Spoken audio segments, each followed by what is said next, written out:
in the NHS and stop the boats and tackle illegal migration. I believe that those are the country's priorities, and that's why they're my priorities and the government's priorities. And I want all of you to hold me accountable for delivering all of that for you over the course of this year and beyond. But today, I want to take a second to talk about the second of those priorities, growing the economy, starting with all of you right here in Morecambe. Now, you've heard the great news. We're investing £50 million in Eden Project North, and that is so exciting to me, and hopefully it's exciting to all of you as well. I've just come back from the site where we're looking at what's going to be created, and it is going to be spectacular, absolutely amazing. We're going to create hundreds of local jobs. You guys are going to do that. We're going to attract visitors from all around the world, because what you're going to create here is going to be world class. And we're going to make sure that we inspire so many people to think about our natural world and help tackle and solve some of the challenges of climate change. And we're going to do that right here in your hometown. So it's a brilliant example of what our levelling up agenda is all about. It's not just talk, it's about action. But what does it mean? What does levelling up mean? Because you hear it a lot. Now, for me, it's something very simple. It's about spreading opportunity and creating jobs in every single part of our country. But it's also about making sure that people, wherever they live in our amazing country, can feel huge pride, enormous pride, in the places that they call home. And this project, this investment, is a fantastic example of us delivering that for all of you. Now, when David and I were out and about this morning, I sensed there was so much excitement. There was a real buzz about what this project means for your community. And that's why it's a real privilege for me to be with you today to celebrate your success. I'm really proud to be able to bring the investment to you. I'm proud to back all of you and your amazing community in this wonderful project and the thing that you're going to create for us all to enjoy. And that's what gives me confidence, that when we work together, we really can change our country for the better. And we took an enormous step on that journey today with all of you. So thank you for that. That's all I wanted to say. Oh, God, thanks, David. Right. But I am mainly here to actually just answer some of your questions while we're in town. We thought it would be a nice idea to come out and hear what you wanted to put to me. So I'm here. Whatever you want to ask, feel free. Don't be shy. Political, personal, all the rest of it, and nothing off board. Now, I think we have got a first question from, is it Emma? Is that right? Yes. Brilliant. Hi. Hello. So I'm from Lancaster and Morecambe College, and I think it's fantastic how the Eden Project has been incorporated into the curriculum for my course, which is annual management. My question is, how are you going to engage students from other subject areas within the college? You know, that's it. Everyone can hear the question about engaging young people in the projects that we announced today and others. It's a brilliant question, right? Because when I talked about levelling up, I talked about creating jobs and opportunity. And I represent a rural area in the north of England as well. And what I want as a Member of Parliament and what I want my government to deliver is to ensure that, especially all of you in the front row who are all local and studying locally, that no one feels they have to leave home to fulfill their dreams, right? That's a really simple thing, right? All of you have got massive ambitions for your lives, what you want to do with your lives. And what I want is for you to be able to do that at home, right? I don't want you to have to move away. And if you want to, that's fine. But you shouldn't have to. And I think for too long people felt they had to, particularly if they didn't live in London and the South, and I don't want that to be the case. And that's why these projects are really important that we're announcing today. And it's why it's so important, as you said, that we are connected with what we're doing, with what you want to do. And talking to your college leader earlier, it's brilliant that that's happening, actually, because it's all very well we're going to create these jobs. We need people to do them, and we want you to benefit from them. So what we do up front, when we ask these guys to submit their bid to us and we decide who are we going to fund, one of the things we look for is that happening? Are the local education establishments, whether they're colleges, whether they're universities, whether they're schools, have they been included in the bid? Are they talking to the council who are putting in the application? Have they thought about, actually, if they say they're going to create all these jobs for us, that they've figured out they've got the right courses for all of you to do to benefit from those jobs? And it's one of the things that we look at. And your guys, and he's nodding there because he deserves the praise, you did it brilliantly here. And when I was talking to some of you earlier, I can see that you're really pumped. But that's what it's about. It's about making sure that you can fulfill all your dreams, all your aspirations, and you don't have to leave home. And I really think because of this project here today, we're going to make a reality of that. And when I come back and visit it in a couple of years, you'll all be working on this site, and it's going to be superb. So best of luck with it. Right, okay, so let's go. Who's next? Yes, ma'am. Jennifer Cormack, Cumbria Local Enterprise Partnership. Fantastic news, thank you very much. My question to you today is just what impact do you think it will have on the visitor economy, both here in Morecambe and on the wider area, the Cumbrian economy, over to the lakes? Do you think it will increase dwell time for visitors to the area? Yeah, I mean, it was one of the things that actually David talked a lot about in Parliament, and the bid talked about it.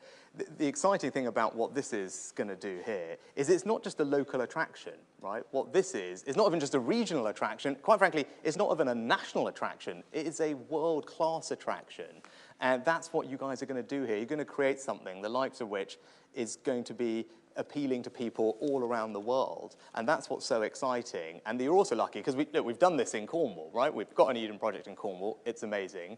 You're going to benefit from all of that. And the team are already thinking, well, how do we take what we learnt there and make sure that we can do things differently and better here this time around? And what we've seen there is it does do exactly that. It increases visits to the area, not just from the region, not just from the country, but from around the world.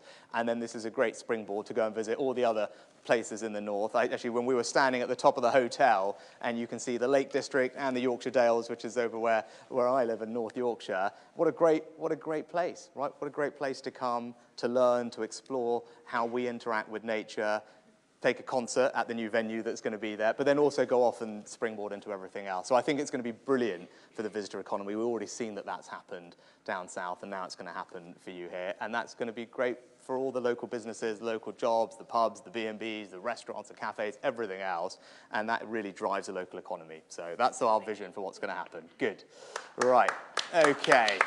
Let's go over here. Yes, sir. So are you from the media? I think we were going to try and do some media questions at the end, if you don't mind. So let's try and actually where should we go? Let's go over to the back. Yes, ma'am. Hi, Rachel McQueen from Lancashire. Obviously, echo the positivity. It's a fantastic item. As you talked, already a really, really strong offer in Lancashire for the visitor market. It's difficult for us to push that internationally for a tour tool which is essentially centralised in London. So how could you work with Horizon DCMS to try and develop what's going to be an opportunity to support a fantastic investment with the promotion to the world done locally? Oh, that's a great question. Okay, so let me take that away, because we should do more regional tourism. And I mean, I have to be careful in your presence, but I'm obviously very proud of the Yorkshire brand that I benefit from, and I try and champion around the world. But that's right. I mean, like if we're trying to appeal to people around the world, actually, yes, of course they should come visit the UK overall. But actually, we can put a pitch together to come and visit, whether it's Lancashire, whether it's Yorkshire, whether it's the North, and DCMS should do a good job of that. So let me take that away and make sure that we can find out how to do that. But I think, to be honest, when you do that, having a signature attraction like this is probably really important to making it a success, right? Because someone could want to come to the UK just because of this project at the end of the day, right? So we've got to use that so it can benefit the entire region here, and we should think about how to do that intelligently with our tourism money and how we structure all the tourism agencies. But I'll say that's a great idea. I'll take that away. Right, over here. Yes, ma'am. Jo Knight, Lancaster University. Hi, Jo. Hi. Eden Project Morecambe brings together economic regeneration with nature's recovery. We all know that time spent outside is really good on health impact for people. So in the Levelling Up Bill, is there going to be provisions that allow more access to green spaces for all individuals to help reduce inequalities? Yeah, so it's a really important point, and we know the power of green and open spaces for people's general well-being, for their health, for their mental health, for their fitness, and just because it's a lovely thing to do, right? And we all get pleasure from being outside, particularly on an amazing day like today. So one of the things we've done, which we've already announced, and we're getting in the process of rolling out, are something which we used to call them pocket parks, and I think they're now called Levelling Up Parks, because we've branded everything Levelling Up. But what these are actually are where the government will provide a small grant to local communities to create green spaces, particularly in those parts of the country that don't often have them. I think if you think in big city areas, particularly in areas where there's more deprivation, where actually creating those green spaces is really needed. You talked about kind of closing the inequality gap there. So that pockets Parks programme was one of my first ministerial jobs. I used to be local government minister, and that's where I came across it, and we did more of it because it works brilliantly. And it works brilliantly when it's working together with local communities, actually, because they want to, you know, largely, people are happy to pitch in, right?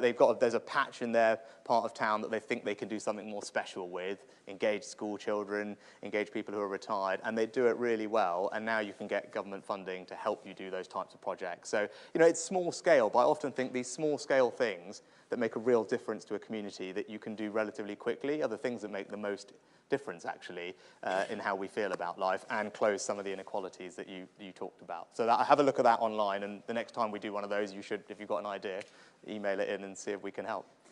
Good, right, let's go back. We've got, yes, sir, right at the back. Jessup's estate agents. Obviously, this is absolutely fantastic news, great news for the area. Do you have any time frames?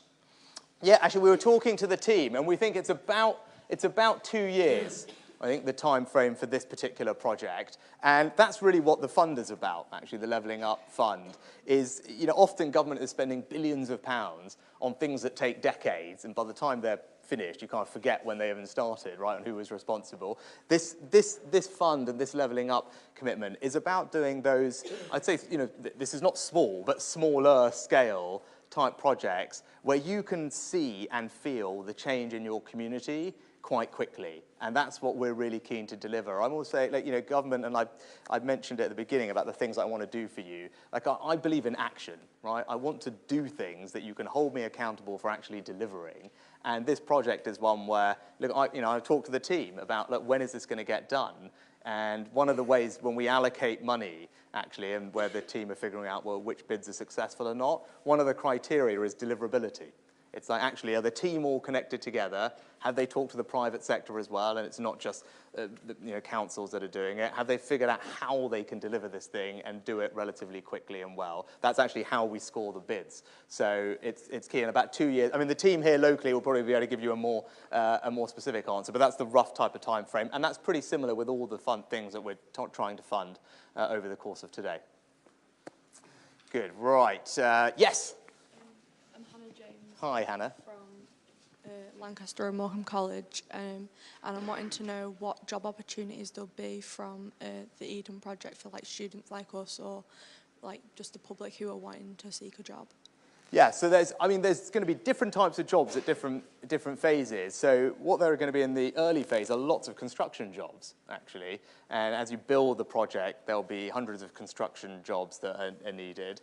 And actually, Michael Gove, who was with me earlier, was visiting some of your colleagues who are studying. So that's going to be great. I think one of them said to him, I don't know if that person is here. I think one of them said, I did this construction apprenticeship, or I made the decision to do it, and now after today, I think it's the best decision I ever made. I don't know if that person's here, but that works well. And then obviously after it's built, then, you know, I'm not the expert, but the project team will be able to tell you as well. But as you know, some of us were talking before, there'll be lots of jobs actually involved in conservation. If you think about what the Eden Project is, I mean, it's a world-class attraction that talks about our relationship with nature.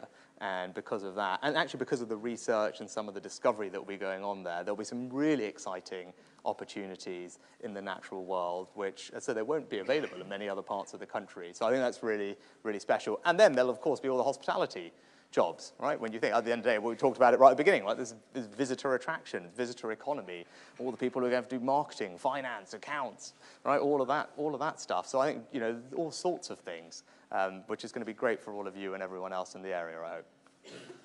Right, who have we got? Yes, ma'am. Thank you. Caroline Jackson, I'm the leader of the City Council here. So this is an absolutely fantastic day. Don't think I can think of a better one for ever. And looking forward, it's going to change Morecambe. We are so happy to be here, and it's a great relief. Thank you for finally actually saying it. But what I'd say to you is this incredible energy, enthusiasm, ingenuity, fantastic collaboration that's gone across the sectors. We've got our MP here working with the council, county council, you know, we've got all this to offer. How are you going to pick this up? Because levelling up comes once, but how's this immense possibility for this area and across the northwest and where you are? How's the north going to be picked up and helped to really contribute to the future of our nation, the health and the wealth? Because we know you've got levelling up there because we've been left behind. And how are you going to get that rolling onwards? Because that's what we want to do. Yeah, no, Karen, well, hey, thank you for what you said, which was lovely. And I'm so glad that you feel excited about today, because I think it really is a day to celebrate. And you ask, how are we doing it?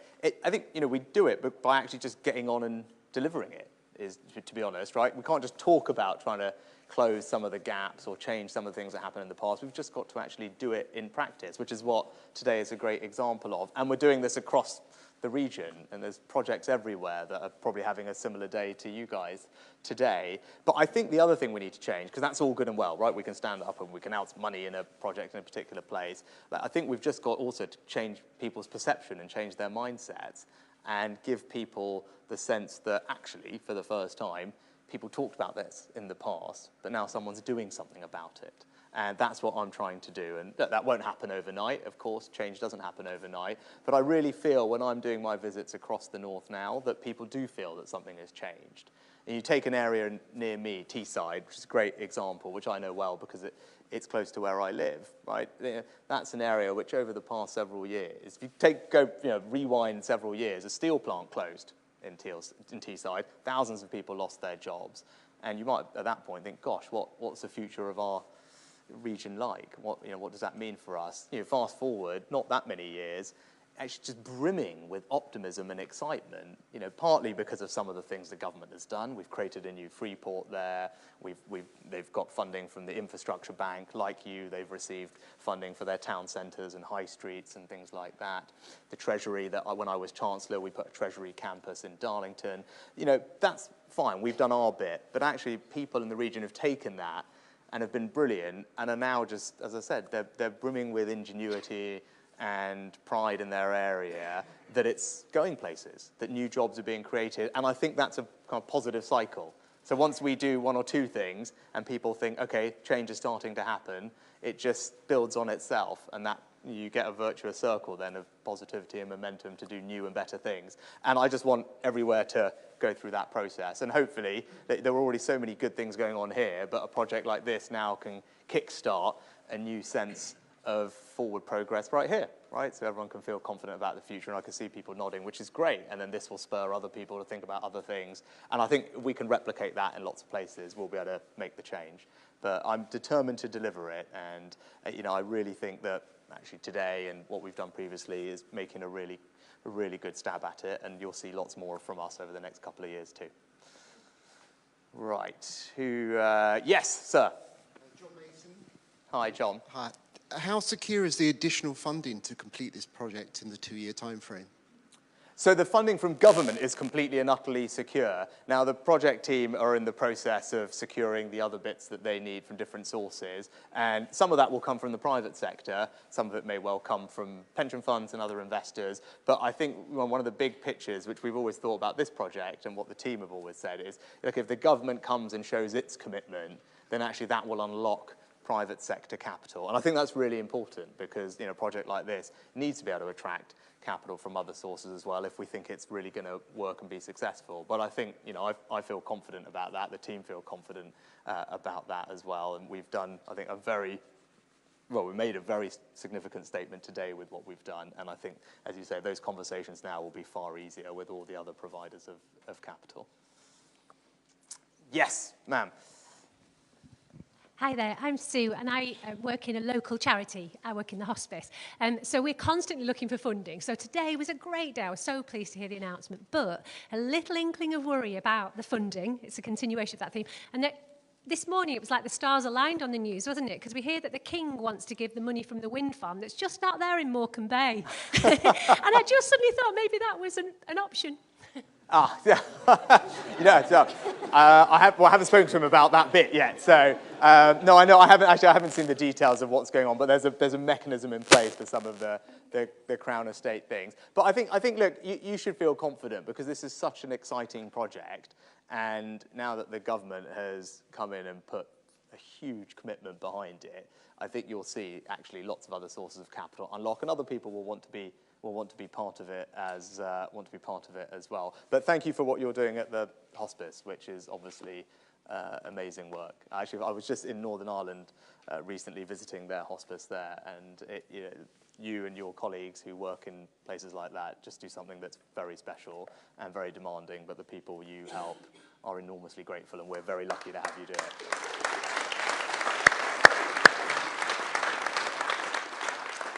Right, yes, ma'am. I wondered if you had any idea of how a project like this might address the health inequalities that are so prevalent in our community. Yeah, so I think, well, was that a question that we had before about green spaces is a good example. We know that having access to more open spaces, more green spaces is good for people's well-being, their health, physical fitness, but also their mental health. And actually this, what's going to happen here is going to be fantastic for that. And then I was talking about some of the pocket park things. They all do the same thing. But more broadly, it's probably good to talk about the NHS a bit in general, actually, because you'll all know that the NHS is under pressure, and I just want you to know that we in government recognise that, and we're doing everything we can to make life a bit better. Now, that's why a few months ago we had the autumn statement. The Chancellor stood up just after I became Prime Minister, and he had to make, and we had to make in government, some quite difficult decisions, because you'll remember things that needed settling down and calming down, and we had to get our borrowing and debt back under control, have a clear plan to reduce inflation, and that meant some difficult decisions. Now, we tried to do those as fairly as we could, but as we did all of those, we prioritised the NHS, as I did when I was Chancellor, and we put more money into the NHS, and it's billions of pounds more over the next couple of years. But you might rightly ask, hang on, you're saying you're putting billions of pounds into this thing, and every time I turn on my TV screen, it seems like there's something that's not quite working. And look, that's a combination of lots of things, right? We've had a really tough flu season. COVID is something that obviously we are still recovering from, and we're not alone in that here in England. It's happening across the UK, and funnily enough, it's happening in other countries as well. It's not even confined to the UK. But let me tell you what we are doing to try and ease some of those pressures and give you the confidence that things will get better. So many of you will have families that are waiting for operations. They're on a waiting list somewhere, right? And the number has got now to several million people, right? So, I would imagine if I asked you, probably lots of you will have a family member that is waiting for something. And we've got a really clear plan in place to get the numbers of people waiting down, which we're making progress on. And that's about doing things differently. So for things like hip operations, for example, we're trying to separate those out from the hospital, right? So the hospital's dealing with lots of emergency care. If we can take things like hip operations, or indeed scans, if you need a CT scan or an MRI scan, we can do those closer to your home in a community, in a new centre. All of that means that we can keep getting on with that treatment even when the NHS gets busy. And because we're doing things like that, we're able to cut the waiting list. And when it comes to ambulances and emergency care, the single biggest thing we have to tackle is the number of people in hospital. And right now our hospitals are really full, partly because of the winter and flu, partly because of COVID. And what we need to do as quickly as possible is for all the people who don't need to be in hospital, who could be at home or in the community in a social care setting, we need to support to get them there. And we've put some extra money in to do exactly that. And I think every week that goes by, we're able to get people back to their homes and communities. That eases up the burden in hospitals and then just makes everything in the hospital work a bit quicker and easier in the A&E department, and then ambulances not waiting as long. So we're not going to get there overnight, but just rest assured, I'm spending an enormous amount of my time on it. The other Saturday, I had an all day with all people from the NHS all around the country. And one of the things we focused on was learning from all those people who were doing it really well. So even though you look on your TV and you might think, God, this is a problem everywhere, actually, there are lots of places around the country where locally they've figured out how to overcome some of these challenges because the team there have done something different and have really overcome the challenges. And what we were trying to do is identify all of those so that we can take those ideas, those ways of working, and spread them across the rest of the NHS so that everyone benefits and things get better. And in a couple of weeks, I'll be talking to you all about how we're specifically going to do that in emergency care, so that you, and again, as I said, over the course of this year, you should absolutely hold me to account, and when I come back here at some point, you can say how you're getting on with that, and I'm confident that we'll be in a much better place than we are today, because I know it's the most important public service to all of you. It is to me. My dad was a doctor, my mum was a pharmacist, I grew up in an NHS family, and I know how important healthcare is to the country, and that's why we're going to keep going at it until it gets a lot better. Right, who's... yes, sir. Nice to meet you.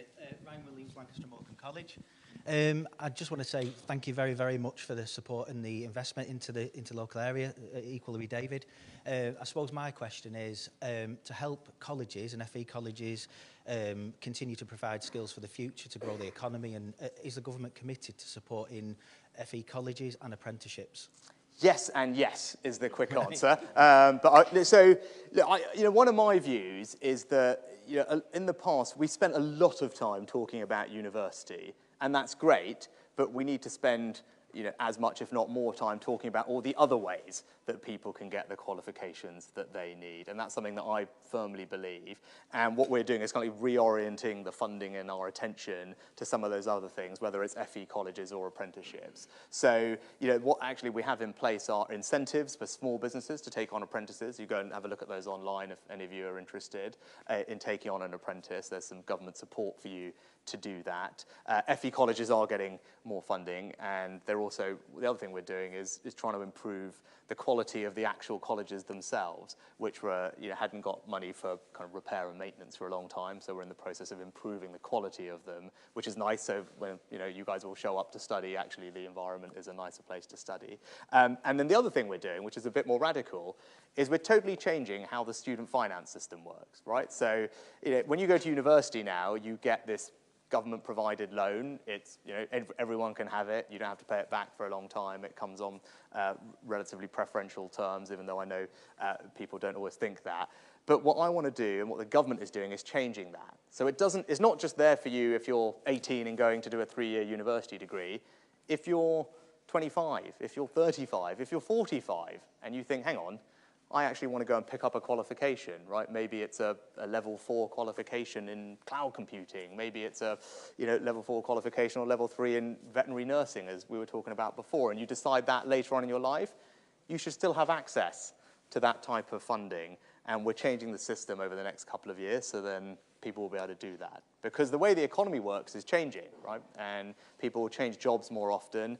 And what I want to make sure is that for anyone who's prepared to work hard, if they want to go and get some new skills so they can get a better job or a new job, earn more money, provide more for their family, I want the government to have their back.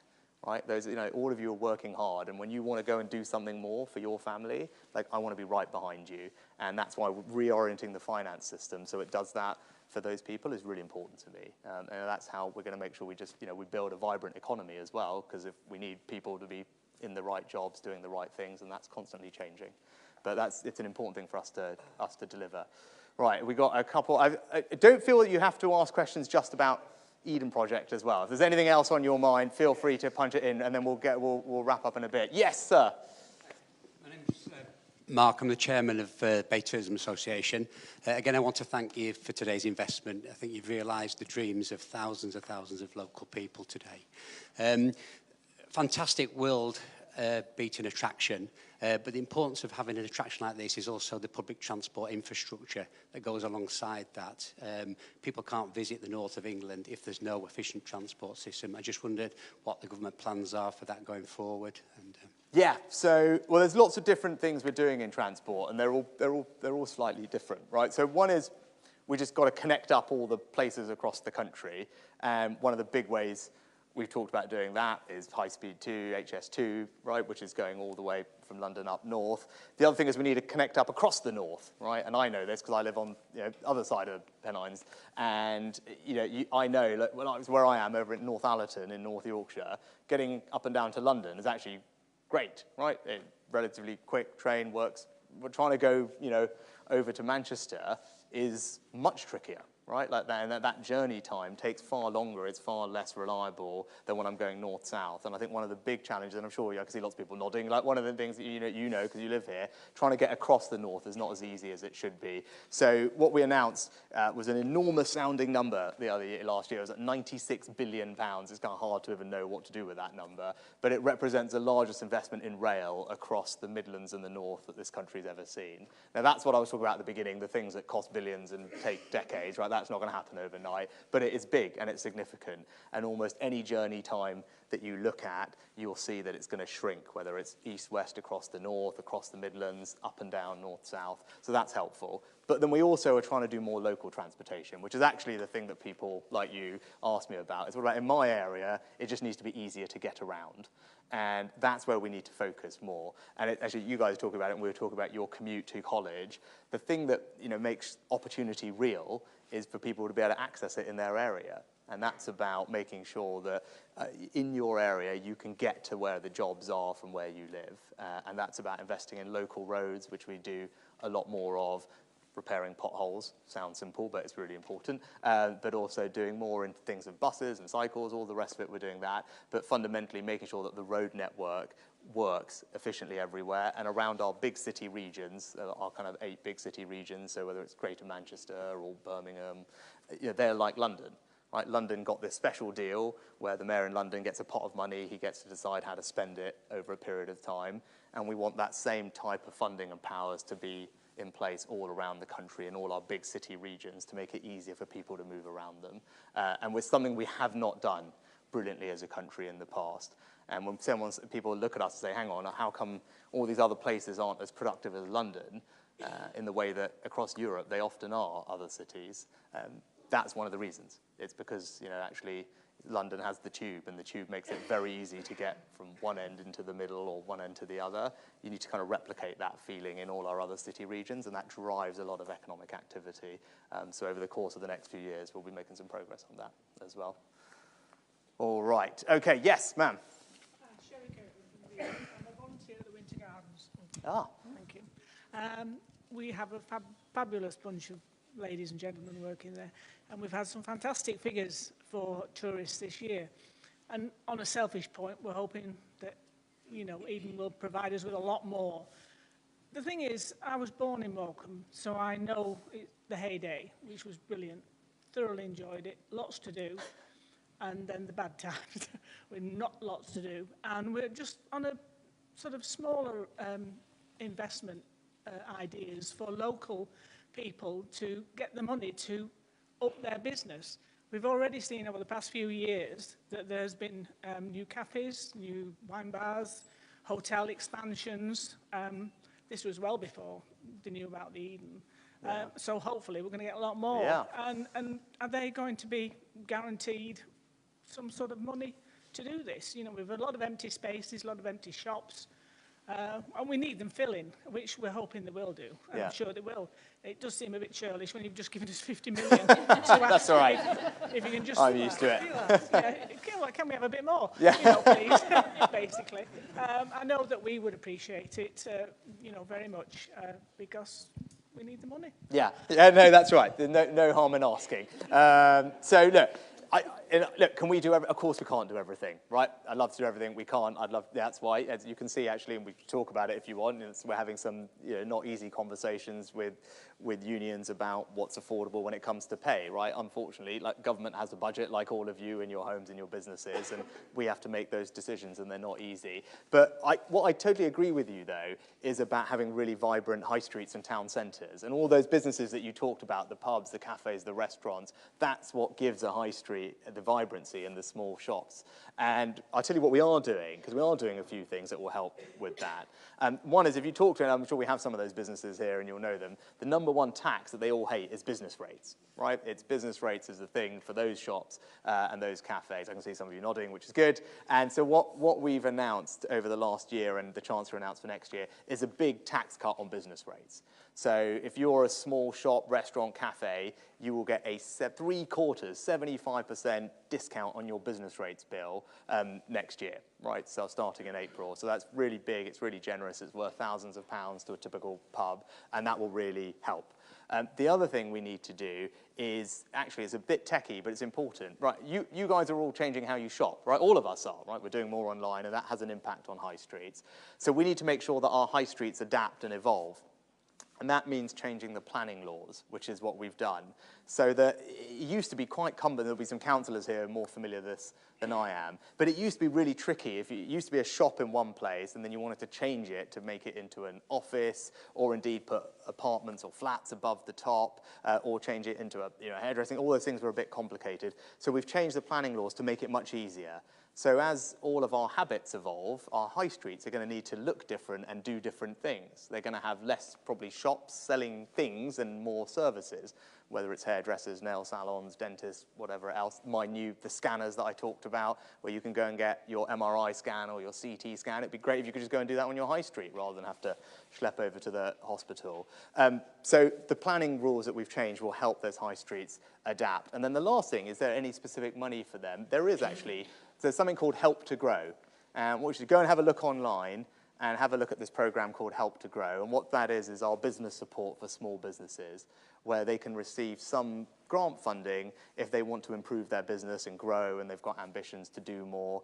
They'll get some help and support on training or software that will help them do that. So that's a specific program that they should go and have a look at. But let them know the business rates cut is coming in a couple of months, and that should put some more cash in their pockets. And the Chancellor also just announced some help with their energy bills as well. Because they've had some help at the moment, and then it was due to end, and the Chancellor has announced that we'll carry on with, it won't be as generous because we can't keep doing everything at the same level, but there'll be extra help with their energy bills next year as well. But I think the most important thing is, because Eden Project North is going to be here, as you said, it's going to bring all these people here, it's going to bring the business, and that's the most important thing. It's less about what government is doing, it's about actually the fact that there were just lots of people here who need somewhere to eat, to stay, to hang out, and hopefully lots more customers, which would be very good news. Right, yes, ma'am. Hi, I'm Laura Donville-Powney. I'm a local business owner. I actually have a shop directly opposite where the Eden Project is going to be built. Oh, that's good news. Which is fantastic Great. news. But I'm going to go a little bit left field. Has anyone thought about the pressure on the local RNLI team when the tourism increases? My son is actually part of the RNLI. Put your hand up, Luke. Thanks, Mum. I wanted to know if anyone had considered the added pressure that's going to be on the local team.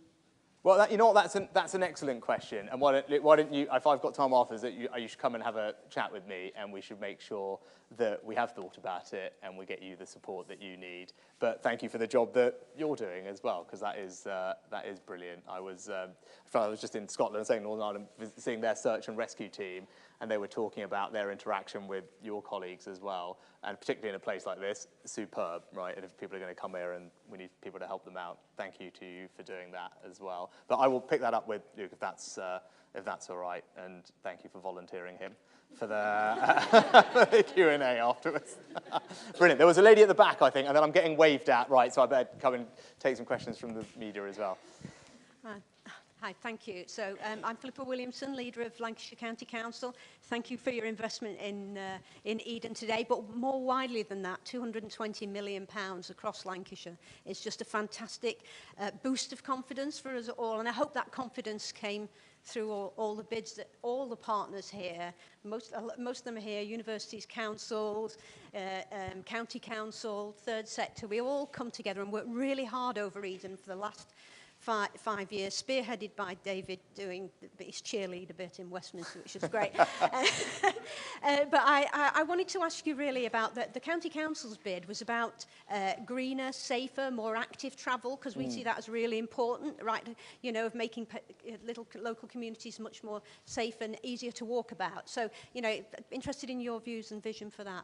Yes. So, you know, when we were talking to the question earlier about transport, that's the local bit that I was talking about. And it's, you know, actually whether it's, you know, buses where we're doing more of, but also, as you said, active travel, and some of the schemes that we've supported today are about that. Funnily enough, actually, one of the ones in my own constituency has an active travel component to it, because that is important. And we had a couple of questions about how does health connect with all of this. I think that where people can, if they want to be out and about doing that, gets them from A to B, but also good for their health and physical fitness. So it's very much part of the plans, and as you've seen, some of the projects today specifically have benefited from active travel investment. It's not my favourite thing to do.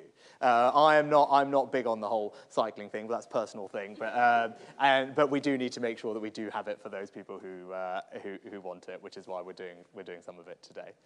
But thank you. Right, okay, we better take some questions from you. Is that all right, time-wise? Okay, Anushka, you're a veteran of these things. Go on, why don't you kick us off? Thank you, Anushka Astana, ITV News. Prime Minister, you're obviously giving money to Morecambe today, but you're also giving £19 million to reopen a castle in Canterbury, while Bradford and South Tyneside have got nothing.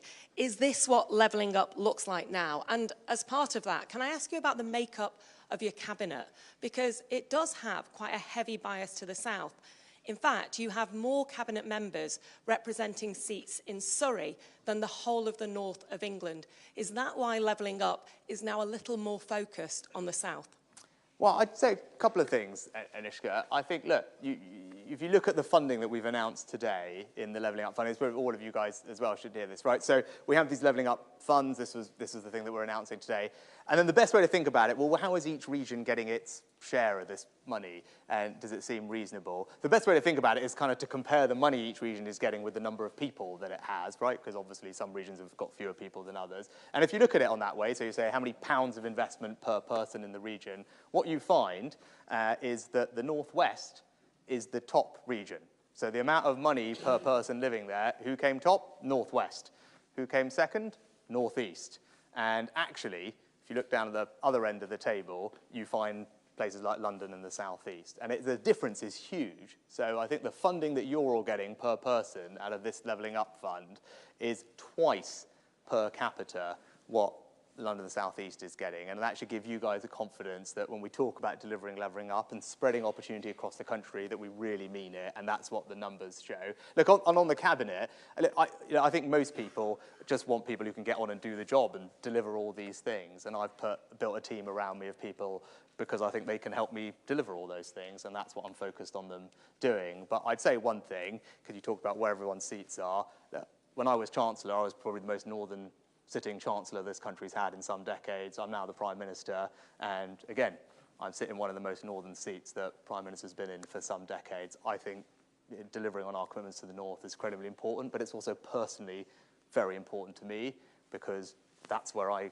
go home to on the few occasions I am able to actually go home these days. But that's where I go home to. So I don't think you have to worry about that because for the rest of the cabinet, the Prime Minister is someone who sits in one of the most northern constituencies in England. I'm on that train, and I was talking about getting across and getting up and down. I live it, I breathe it, my constituents live it and breathe it, and if I don't deliver on it, it's hard for me to go home at the weekends as well. So I think that people should have confidence that I can crack on and do that. Right, next, have we got someone from BBC? Ben, hi. Thank you, Prime Minister. Ben Wright from the BBC.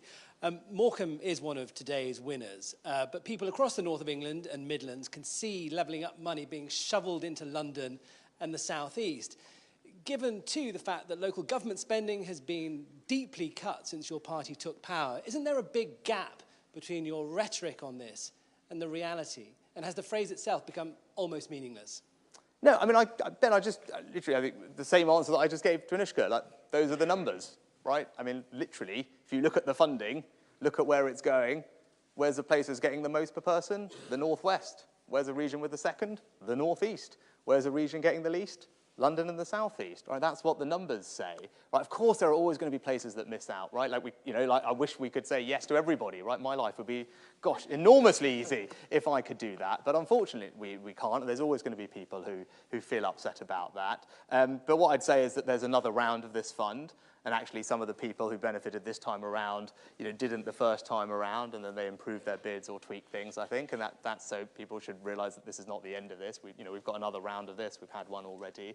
And if you just look, I'm standing here. I'm with you today in Morecambe. Where have I been this morning? I was in Accrington. Where am I going next? I'm going to Hartlepool. And I could just reel off place after place across the north, that is across the northwest specifically, that have benefited from the investment that we've put in, right? Like, last year was, whether it's Bury, whether it's Blackburn, whether it's Blackpool today, whether, we've got, what else have we got? We've got Rochdale, we've got Southport, Warrington, Workington, all over the place across the northwest. We've got, we'll keep going, Oldham, Preston, like you name it, right? There are dozens of communities across the northwest that are benefiting from the investment that we're putting in. And as I said, we said we would do this, and we are doing it. And actually, this is a good example, is lots of these projects, people have talked about them for years, right? And in this case, David has been doing it for like almost a decade, right?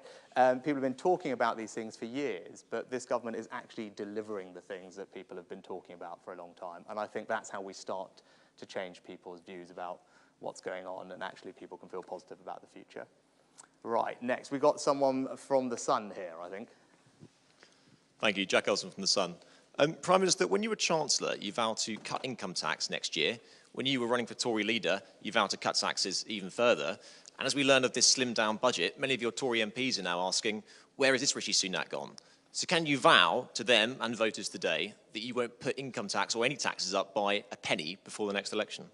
So when I was Chancellor, I also really preferred it when the Prime Minister didn't comment about tax policy. And especially seeing as the Chancellor has been so generous today in funding all these things, the last thing I'm going to do is make his life difficult and comment on tax policy. But I would say something about it, right? Like, look, I'm a Conservative. I want to cut your taxes. Of course I do, right? Because you all work incredibly hard, and I want you to keep more of your money so you can spend it on the stuff that you want to, right? That's what I want to deliver. I wish I could do that tomorrow, quite frankly, but the reason we can't is because of all the reasons you know, right? You're not idiots, you know what's happened, right? We had a massive pandemic for 2 years, we had to shut the country down, do a bunch of extraordinary things, that didn't come cheap, and then we've got this war going on, which is having an enormous impact on inflation and interest rates.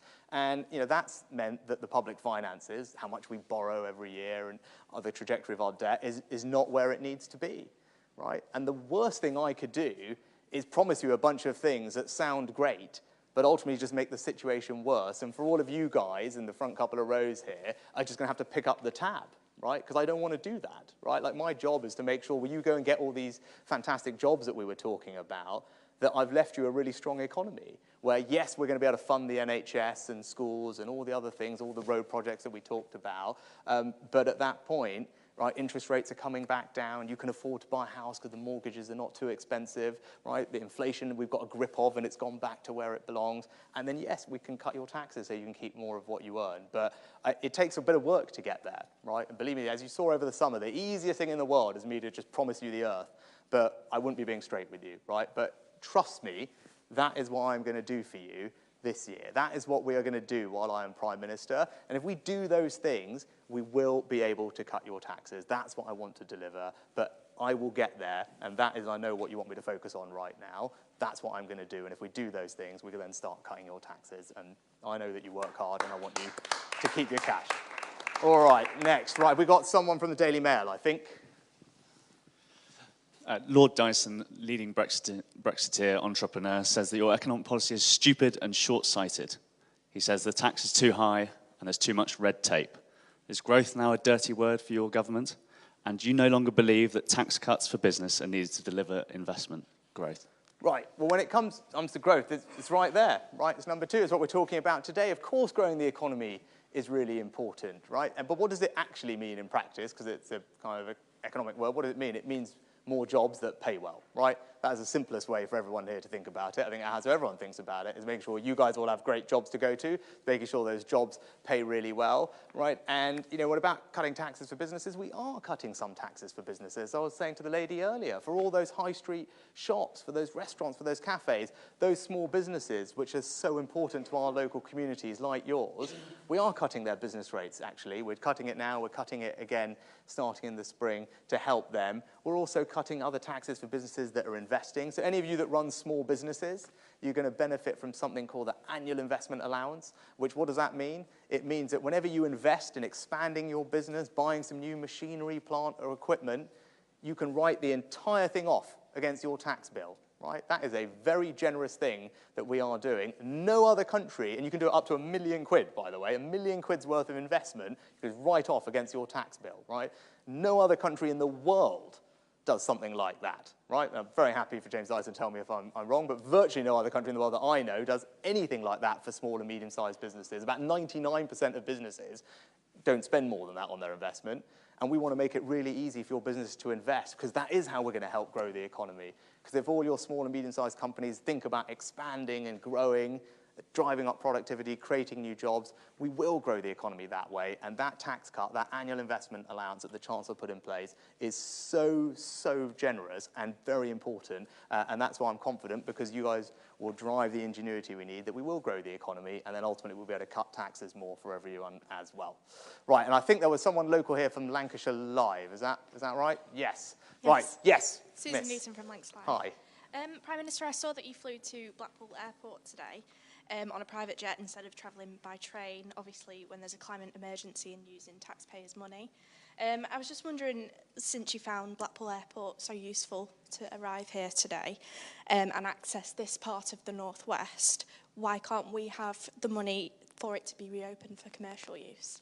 Right, so, I travel around so I can do lots of things in one day. I'm not travelling around just for my own enjoyment, although this is very enjoyable, of course, right? I'm travelling around so I can talk to people in Accrington this morning, then I can talk to you, and then I'm going to get over to Hartlepool, because I'm working on all of your behalf, right? And trust me, I'm working as hard as I can to deliver for you, and I travel to make myself as effective as possible on all of your behalf. And you talk about investing in Blackpool, right? What have we done? We actually just announced today £40 million of investment in Blackpool, right? They're getting, I think, actually you talked about climate change. I think what they're getting in Blackpool, from memory, but someone will correct me, I think they're getting a new university campus that is focused on net zero, right? So someone should correct me if I'm wrong, but so I think that's what actually today's announcement in Blackpool is about. It's £40 million for a net zero campus to help us solve the challenges of climate change in Blackpool, and that comes on top of, actually, Blackpool already received £40 million in something called the Towns Fund, which was a kind of previous iteration of what we're doing today, because Blackpool obviously is a place where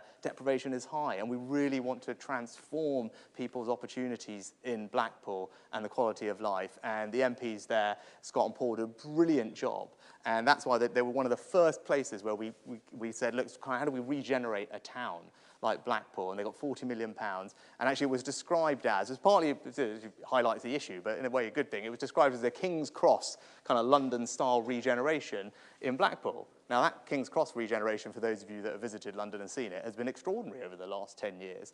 But that's what that money is going into Blackpool to do. And I think actually in Blackpool, they're probably really excited. They were very excited and happy about that. And I bet you right now, I'm not going there today to see them on that project, but I bet you they're really excited about the money they're getting today for that campus, because that is going to really create jobs and opportunity for people there, and it is going to help solve net zero, which you're absolutely right to point out is something we need to tackle. Right, last one, Sam. Thank you, Prime Minister. Your predecessor, Boris Johnson, launched the whole Levelling Up project because he said that he wanted to help specifically deprived communities out of London, the South East, because he said that they were overheating. Now, it is just a fact that in absolute terms, London and the South East got more than a lot of parts of the country. You're concentrating on per head funding. That's a long-term justification for spending less on the North that we've seen across many, many decades. Are we getting the kind of levelling up that we were promised in the 2019 general election by Boris Johnson? And is the thing that's really changed that you're worried about losing southern seats? And one linked question, are you 100% committed to the current plans for HS2? So, again, it's kind of version of the same question, Sam, but look, we are completely committed to levelling up across the United Kingdom. And we've already been through a couple of ways of saying the same thing. If you look at how we're spending this money, it is disproportionately benefiting people in the northeast, the northwest, and that's great, right? And that is great. And part of what the former Prime Minister said is actually one of the criteria in this fund. It looks at the previous investment an area has received, because part of what we're trying to do here is say, hang on, there are some places that seem not to get the investment that others got, and we want to try and correct that where we can, and that's actually one of the criteria for what we're doing today, and we remain committed to delivering it. It's got, I mean, you talked about the politics of it. I think about half, or around half the funding that we announced over the course of today, or both funds, has actually gone to places that are not controlled by Conservative MPs or councils from memory. It's around half. So I don't think anyone can say it's being done on that basis. There's a completely objective, transparent criteria. It's all online. It talks about the things that I talked about with all of you before. We look at a project and say, can it be delivered? Who had the question about how long it's going to take, right? And we like say, hang on, no point doing stuff that can't work, right? Can it be delivered, this project? Is it a good fit for the local area? and what's the need of the local area is one of the specific criteria. And then, because, you know, we talked about, well, I can't do everything, we talked about value for money, right? Like, if we spend £1 here, are we going to get, you know, kind of £2 of value back from it? If we spend £1 here and we only get 50p, that's probably less good. Those are the types of things that we look at.